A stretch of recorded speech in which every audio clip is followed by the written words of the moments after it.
Good afternoon and welcome. This is Spotlight Africa and we're coming to you live from Uyo, the capital city of Akwa Ibom State, Nigeria. I am Uyai Imam. Today on Spotlight Africa, Egyptian President El-Sisi and Aoun urge Israel to end strikes on Lebanon. South Africa's president in United States to reset relations with Washington. Tanzania opposition leader Tundu Lissu to be remanded for 14 more days. French prosecutors drop charges against widow of former Rwandan President Habyarimana. Plus, Kenya's former Justice Minister deported from Tanzania. The stories are all just ahead on Spotlight Africa. Stay with us.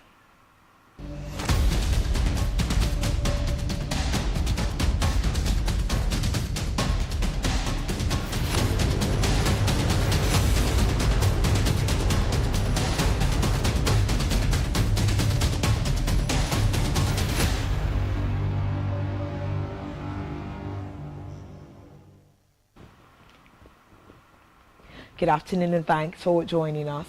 First on Spotlight Africa, Egyptian President Abdel Fattah el-Sisi and Lebanon's recently elected President Joseph Aoun have called for an end to Israeli attacks in Lebanon.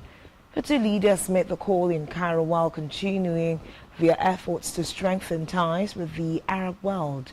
Reports say Israel continues to regularly strike Lebanon after a U.S.-brokered ceasefire agreement ended a month-long war with the powerful militant group Hezbollah in November.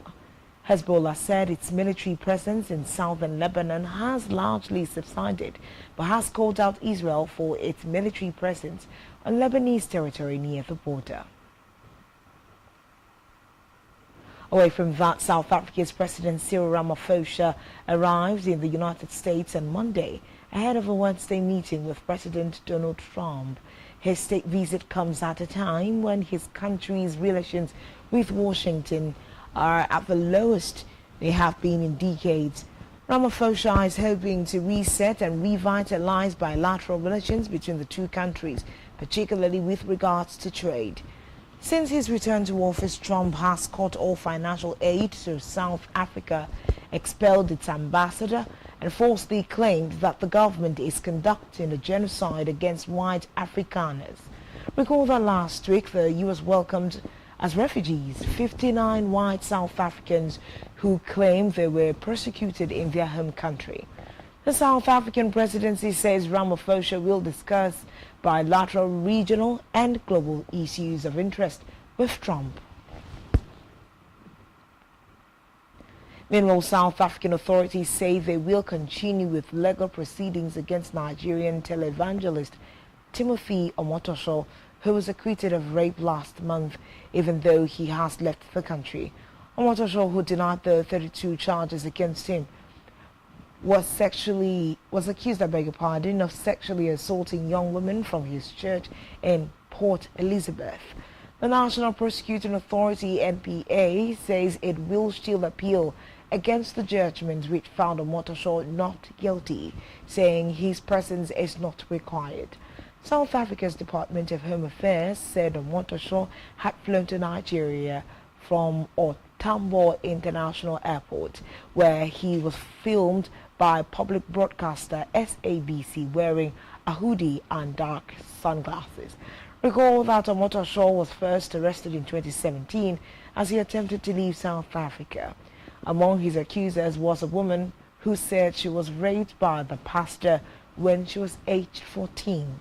In a statement, South African prosecutors accepted there are no legal grounds to prevent Omotosho from leaving the country following his acquittal.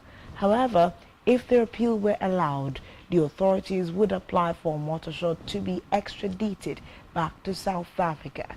The statement added, highlighting South Africa's bilateral extradition treaty with Nigeria. In another development, the embattled Tanzanian main opposition leader Tundu Lissu will remain in remand for 14 more days pending further investigations. The police and the state prosecutors requested the Kisutu Magistrates Courts to allow them more time to conclude their investigations. The court granted them 2 more weeks until June the 2nd, when the case will be heard again. It was the first time Lisu appeared in person for the mention, as he previously attended sessions virtually. The defense team, led by the senior counsel Mpale Mpoki, objected to the application, citing infringement of Lisu's fundamental rights. They made several other applications, with one questioning why the prosecuting teams were not able to move on with the case despite all evidence being available and accessible to everyone. Lisu's team also claimed that their client was being placed under unnecessary heavy police supervision and that he was just an accused and not a threat to anyone in court. Recall that opposition leader Tudu Lisu was arrested April 9 after calling for electoral reforms before general election in October and was charged with treason, a charge for which bail is not available. Meanwhile, a Tanzanian Professor Mohamed Jadabi has been elected the new World Health Organization Regional Director for Africa. The election took place during a special session of the WHO Regional Committee for Africa, held on Sunday in Geneva, ahead of the World Health Assembly. His election followed the appointment of Dr. Chikwe Ihekazu as the Executive Director of the World Health Organization Health Emergencies Program, who was acting as the WHO Regional Director for Africa. Ihekazu was appointed the acting Regional Director for the organization in Africa in February 2025, after the death of Dr. Faustin Ndugoli, who was elected the RD in August of 2024. Jadabi, born on December 25, 1962, is the senior advisor on health matters to Tanzanian President Samia Hassan and executive director of Muhimbili National Hospital in Tanzania. He was the executive director of the Jakaya Kikwete Cardiac Institute, the SLAM, from 2014 to 2022. In the meantime, Martha Karua, a lawyer and presidential candidate in Kenya, said she was expelled from Tanzania, where she had been due to attend the trial of a prominent opposition figure facing treason charges. Karua has dubbed the move a sign that the Tanzanian authorities would not give a fair trial to Chadema party leader Tudu Lisu. Lisu, who Karua says is the main challenger to Tanzania's President Samia Suluhu Hassan, could be facing the death penalty for his alleged crimes. Lisu's Chadema party has been disqualified from presidential and legislative elections due in October after it refused to sign an electoral code of conduct. Karua says Tanzania is seeing a total erosion of democratic principles. The former Justice Minister has been vocal about democratic backsliding in East Africa. In a separate development, the French judicial prosecutors have stopped investigations into the widow of former Rwandan President Juvenal Habyarimana over claims that she was involved in various atrocities during the 1994 genocide. Agathe Habyarimana, the widow of Rwanda's former president, has been under investigation in France since 2008 for her alleged involvement in genocide and crimes against humanity. The French National Anti-Terrorism Prosecutor's Office had submitted an appeal in March to formally charge Agathe as part of an ongoing inquiry into her suspected role in the 1994 Tutsi genocide. Now 82 years old, Agathe Kansiga Habyarimana has been accused for years of being a key member of the Akazu, the inner circle of Hutu power, believed to have planned the genocide. She has consistently denied these claims.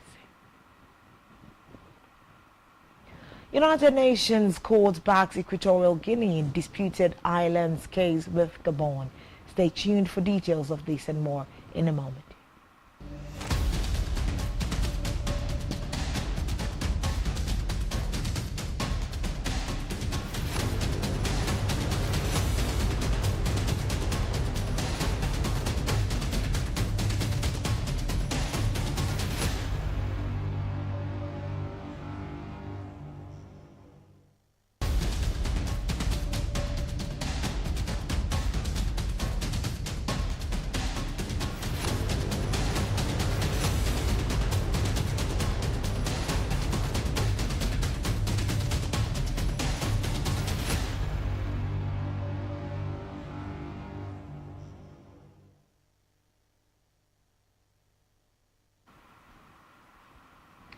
Thanks for staying tuned, and now we'll bring you the concluding parts on stories from Spotlight Africa.